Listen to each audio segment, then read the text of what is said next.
FSN Radio. It's all about what's next. Go to financialsurvivalnetwork.com and sign up for your free weekly newsletter. You'll also get 3 free reports. The Financial Survival Network. It's all about what's next. Welcome. You are listening to the Financial Survival Network. I'm Kerry Lutz, and it is June 17th, 2019. Well, what is going on with the market and what is going on with Congress? They want to change things up, make it better for you? Oh, yeah, sure. I'm from the government, and I'm here to help. And hey, don't forget, we've got our Bitcoin competition going. If you're listening on YouTube, you have to email me. You can't post your entry on YouTube because it's not a valid entry. Send me an email to kl@kerrylutz.com. In the subject line, put in Bitcoin price, and you need to guess the price as close as possible, what it will be on my birthday, July 20th. Okay. And you have to get closer than me. I'm telling you my prediction up front, 66.50. You tell me yours. You win it. You will actually win 10, or did I say 20? I don't remember now. 10 or 20 pre-1965 quarters. All right, those are 90% silver. And I think we said 20. That's what we're going to be sending out. So that's the equivalent of roughly $50+. The next 5 people who get closest will each get a pre-1965 dime.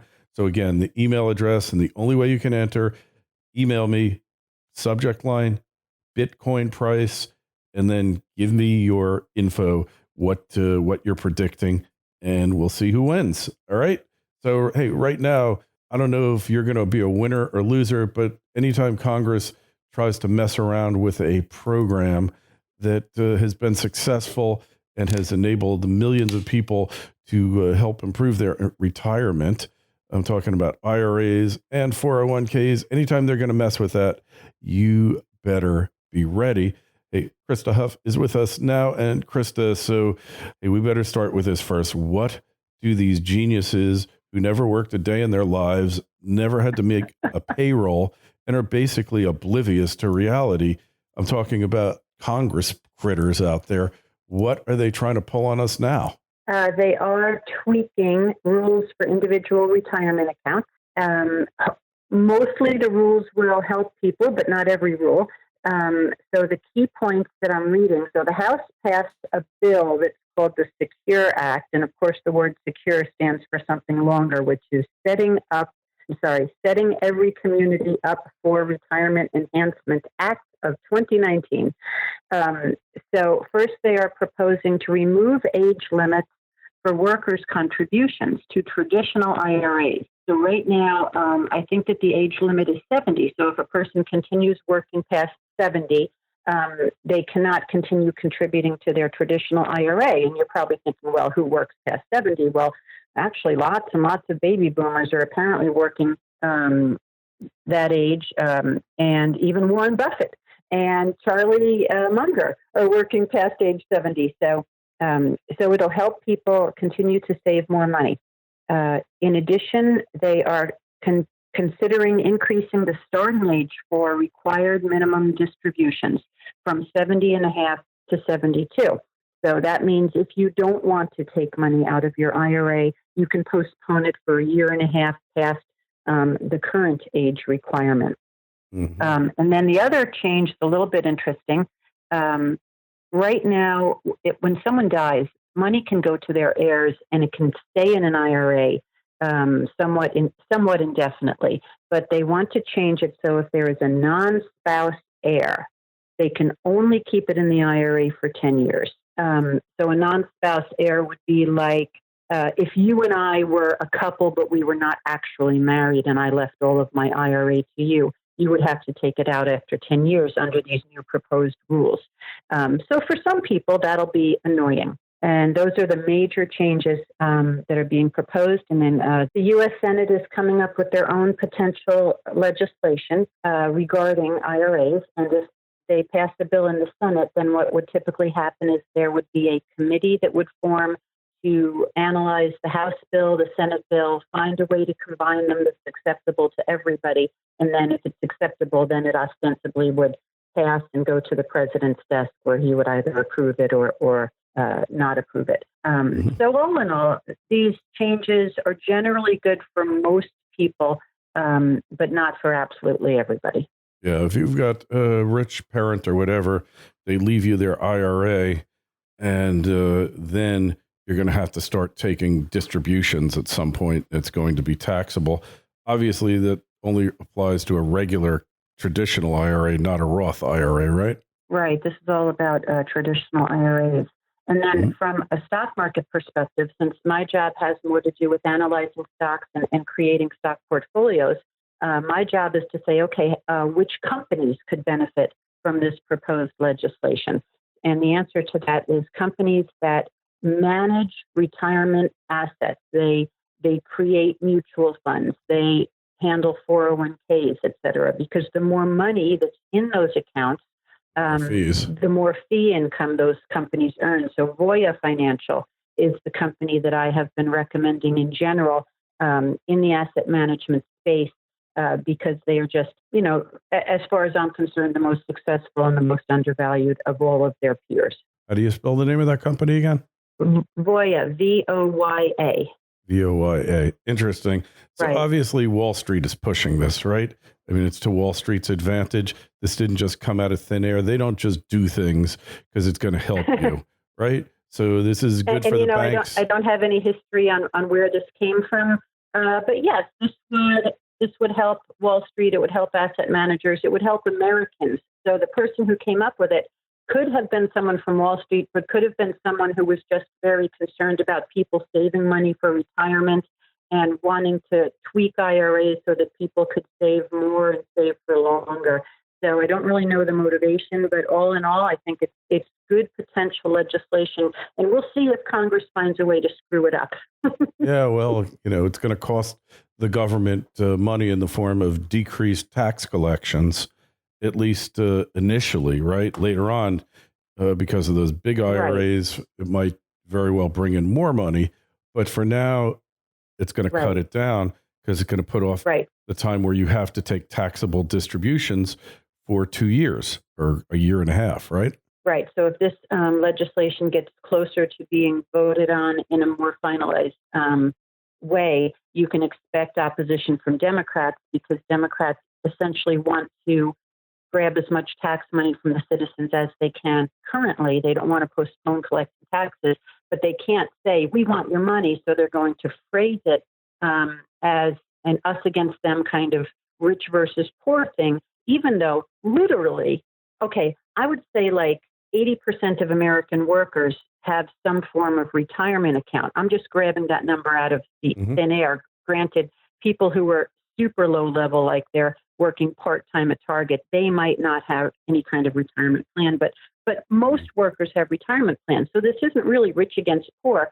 This is workers versus, let's say, non-workers, So, but the Democrats are going to try to spin it for, privilege and class warfare type thing, all that good stuff, right? Wealthy being greedy.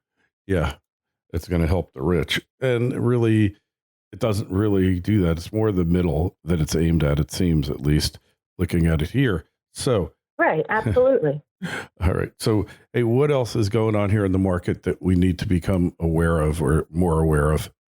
We had, a market correction in May.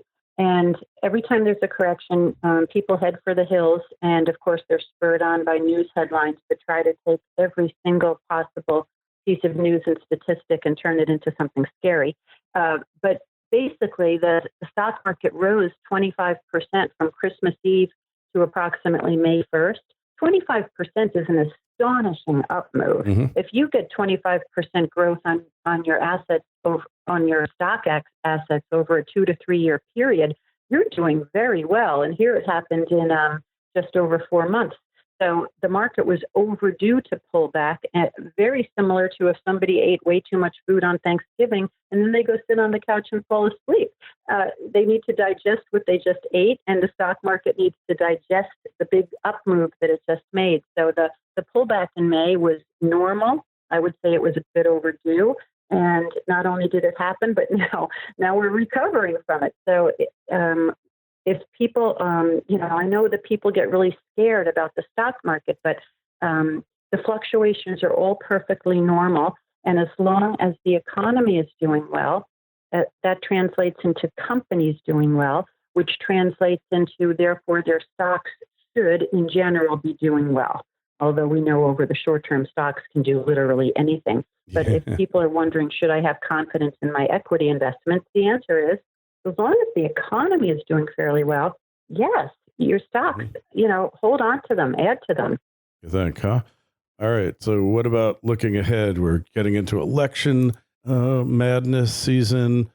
Everything seems to be going crazy. Thoughts here? FSN Radio. It's all about what's next. Trilogy Metals is a world-class developer in Alaska's Ambler mining district. The company already possesses 8 billion pounds of copper, 3 billion pounds of zinc, over 1 million gold equivalent ounces, and now over 77 million pounds of cobalt. Trilogy's Arctic project boasts an after-tax net present value of $1.4 billion with a 33% IRR. Trilogy is led by an experienced management team with proven success in discovering and developing projects in Alaska. The company is well capitalized, has no debt, and possesses strong institutional support. Trilogy trades on the New York and Toronto exchanges under the ticker symbol TMQ. To learn more, go to trilogymetals.com. That's trilogymetals.com. The Financial Survival Network.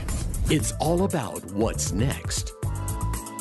I would be personally very confident if a similar economic regime ended up in the White House, and if somebody ends up in the White House with a vastly different idea of how government and the economy should operate, I would be scared. Is that a polite way to put it? So in other words, we've got 22 communists, collectivists, whatever you want to call them, who believe that you work for the welfare of everybody else but yourself. And if any one of them got in, wouldn't be good for the economy, huh? No, it would not be good. It's a completely different economic regime that has a lot more to do with centralized power than it does with individual people flourishing. And one of the problems with socialism and communism, of course, is when you don't have it and they're trying to sell it to you, they're trying to pretend that they're going to lift everybody up to the highest current levels. But what actually happens is that everybody falls to the lowest current levels. So it's very much a bait and switch kind of political selling point, marketing tool. And, anyone who studies things like socialism, like let's read about 10 governments that used to have socialism and see what happens. They all collapse. I mean, everyone who has ever read about it knows that socialism is a scam. The problem is they're selling it to the people who haven't read about it, and they're making it look really favorable. Mm-hmm. So, people like you and I need to stand up and say, I care about my neighbors. I don't want my neighbors to suffer under socialism. Yeah, well, making them understand all this is like, it's a lifelong, right. Yeah, it's a lifelong challenge, right? I mean, people just don't want to understand this. Right. Like the gentleman whom I'm involved with, he comes from Greece, and he literally grew up without electricity or plumbing. Okay. Mm-hmm. And socialism was running the country. And so when you meet people like that and people from China, it is extraordinarily rare to meet any of them who say, yes, let's do that in America too. Most of them are like kissing the ground, thrilled that we have capitalism here because it gives them an opportunity to work hard for themselves and rise up, whereas under their previous political regimes, they were held down by their government and there was nowhere to go, which coincides with high rates of alcoholism in countries that have socialism. And for instance, there's much more drinking in Europe than there is in the U.S. And in Russia, it's even worse. Turns the place into a hellhole, right? I mean, let's be honest here. It really does. So education, the left is always saying education is always the solution, except when it comes to economic education. Then they are totally against it, Right. And I think that's one of the reasons that they came up with Common Core math a couple decades ago, because my kids went through the public schools and I didn't realize in advance what the left had done to the math programs. And when I saw Common Core, and it wasn't called Common Core back then, it was just like their newfangled math. It was horrendous. And, I'm a math person, not like on the ACT, I got 35 out of 36. I understand math. I can teach people math, but I didn't realize that they had changed the math curriculum on purpose to dumb people down. Because if you confuse people on math, they're not going to take higher math courses. They're not going to have careers in anything that resembles math. And then when you start screwing with the economy and the statistics point out that they've screwed with the economy, the people don't understand the statistics because they don't understand basic math. So if you want to confuse people and pull the wool over their eyes with the economy, all you got to do is make sure they don't learn math in elementary school. And that's pretty much what took place. It's totally what it's about here. I couldn't agree with you more. It's a little bit cynical,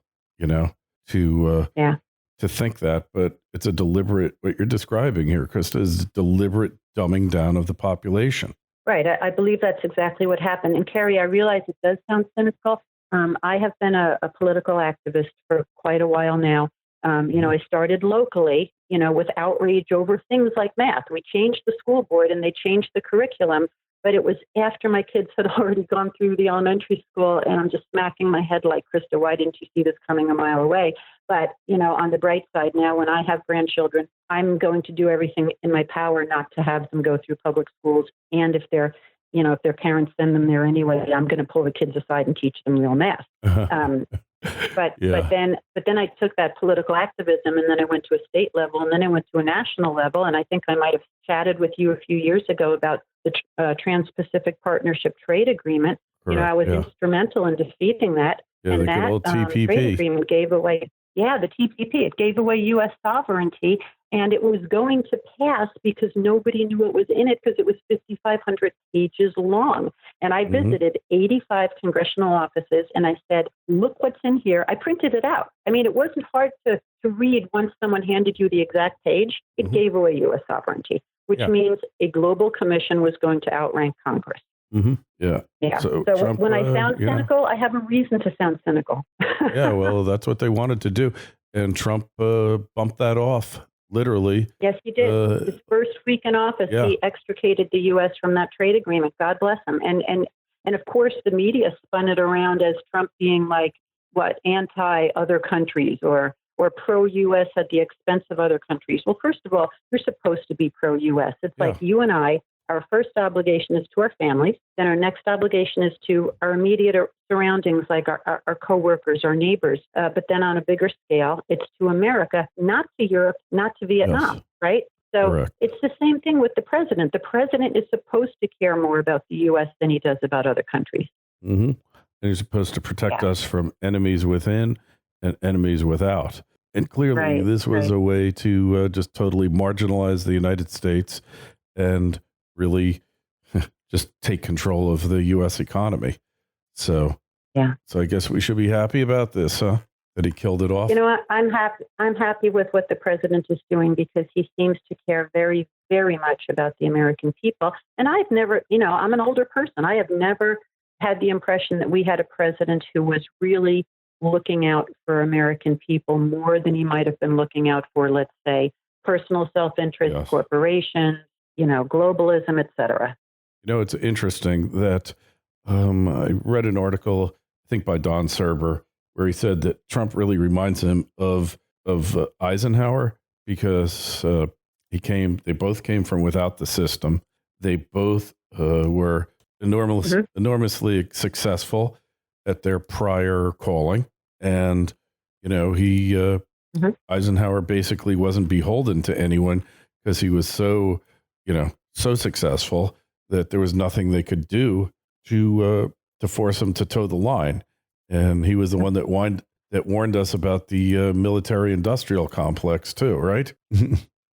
So, interesting comparison that I never really thought. Oh, and Eisenhower was supported by Democrats and Republicans when he came into office. He really, I guess he was a nominal Republican, but he really hadn't been involved in politics ever. So, so I guess we need outsiders to shake up the system and really to give us a peek at what's really happening, right? Yeah. And, just casually as a voter, like when you think about like, oh, what would I optimally love to see done in Washington, D.C.? Over the years, I've been wishing that we had a businessman in the White House because I spent at least 20 years in corporate America, big companies, and most big companies are constantly trying to improve their products, improve their services, improve their bottom line. They're oriented around let's get better, let's get better, let's get better. And I felt like if that mindset were in Washington, D.C.,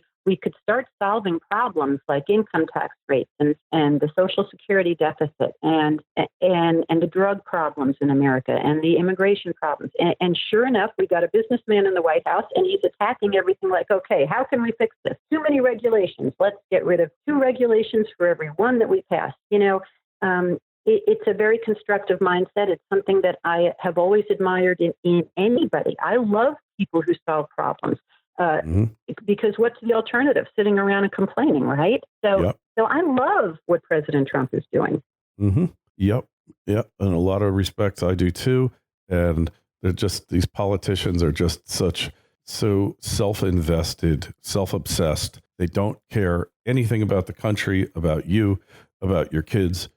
All they care about is getting reelected and feeding off the gravy train, right? Right. They make an awful lot of money, and not so much maybe while they're in Congress, but they all somehow end up being millionaires, And I understand that, like, if they have a salary of 140,000, 130,000, 174, I think, or 72. Yeah. I understand that sounds like a huge amount of money, especially if you're working at Target and you're listening to that. But I have a little bit of sympathy on that because a congressperson is essentially an upstanding, in theory, an upstanding person where they come from, and they have a family to support, and they probably live in a nice area, and so it costs a lot of money to support a family and send kids to college and participate in community activities and all that, and then they go to Washington D.C. and they have to establish a second home.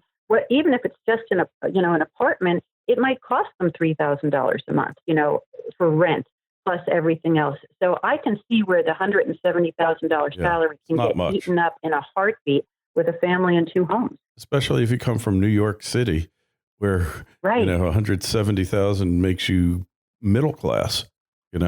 Right. Really so my problem with Congress isn't so much their current salary; it's how much they really. Everything just becomes about the Congress people themselves, and they don't care so much about the U.S. And we have all these Congress people now who do not respect the Constitution, even though they swear that they will uphold it. And then immediately they start telling everybody how horrible the Constitution is and how they want to change it. Yeah. So they're hypocrites. Yeah. Yeah. Well, Constitution has taken a lot of abuse and a lot of judicial interference over the past, when you look at it, probably about 80 years. You could go back to World War I, but even then it wasn't as bad. It's after World War II. So just call it 70 something years after World War II. And, it's time that the pendulum swung back in the opposite direction, Right. And, there are also, there's so much that we could fix. All you need is problem solvers in Washington, D.C., and man, this country would be a well-oiled machine. Well, I always said there's 3 types of people in the world. We give money to organizations that don't need our money. Yeah. There's 3 kinds of people in the world. Those who create problems, those who are carriers, who carry the problems, and those who solve them, right? And it's about time we had a problem solver in the White House. So, many might believe that he creates more problems than he solves, but I think history will be a better judge than many of you out there are thinking now. Anyways, well, that is it for us. Crista, just tell us, how do we find out more about you? Where do we find your writing and connect with you on the web? Okay, I write a stock market newsletter. It's called Cabot, Undervalued Stocks Advisor. And you can find that at cabotwealth.com. Cabot is CABOT. All right. Hey, well, as always, there'll be a link in the show notes. Anybody listening out there, don't forget our Bitcoin contest on the 20th. What do you think the price will be? You have to beat my prediction. You got to get closer. Minus 66.50. You'll win 20 pre-1965 U.S. quarters. The grand winner, top 5 people after that, each get a pre-1965 silver dime. And just email me, kl@kerrylutz.com. Put Bitcoin price or Bitcoin prediction or Bitcoin anything in the subject line so I know it's from you. We'll have the drawing on July 20th, right around my birthday there. And hey, questions, comments, just kl@kerrylutz.com. Crista, it's always great having you on.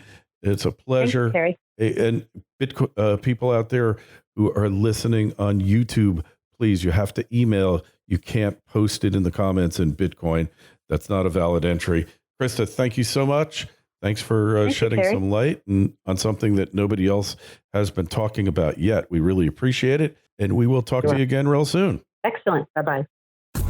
FSN Radio. It's all about what's next. Go to financialsurvivalnetwork.com and sign up for your free weekly newsletter. You'll also get 3 free reports. The Financial Survival Network.